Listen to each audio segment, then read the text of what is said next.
ফেসবুকে প্রতিবাদ করা মানেই যে অনেক বড় কিছু, কিংবা আমার প্রতিবাদের কারণেই যে সবকিছু বন্ধ হয়ে যাবে তা কিন্তু না। বাট আমি মন থেকে চাই যে প্রত্যেকে প্রত্যেকের জায়গা থেকে ভালোটাকে সাপোর্ট করুক, কোনো খারাপ কিছুকে আসলে সাপোর্ট না করাটাই উচিত। যথার্থই বলেছেন পূজাচেরি। আজকাল দেখি অনেক অভিনেত্রী সাধু সাজার জন্য এমন ভাব করে ফেসবুকে পোস্ট করেন যেন তারা কোনো কিছুই করেননি, কিন্তু খোঁজখবর নিলেই দেখা যায় তলে তলে তারাই সব কিছু করে বসে আছেন।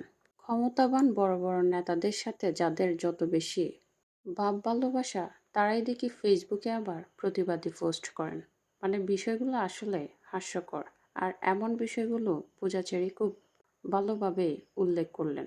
অথচ পরবর্তীতে সেসব সেলিব্রিটিদের নিয়ে বেশি নিউজ হয় যে তারা ক্ষমতাবান কারো অধীনে থেকে দিনের পর দিন ঘৃণা করেছেন।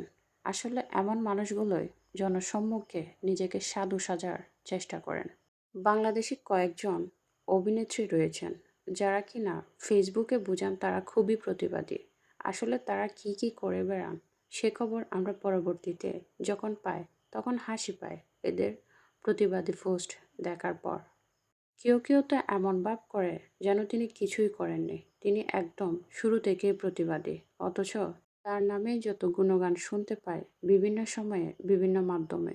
এক্ষেত্রে পূজাচেরীকে আমরা সবসময় দেখি তিনি ভিন্ন আচরণ করেন। তিনি সবসময় চুপচাপ থাকেন, অকারণে অপ্রয়োজনে কোনো কথা বলেন না, হোক সেটা সংবাদ সম্মেলনে বা নিজের ব্যক্তিগত ফেসবুক পেজে। তিনি সবসময় নীরব দর্শক দর্শক হয়ে সবটা উপভোগ করেন, দেখেন, আর সুযোগ পেলে সেটা নিয়ে মন্তব্য করেন, যার কারণে পূজাচেরী অন্যান্য অভিনেত্রী থেকে আলাদা।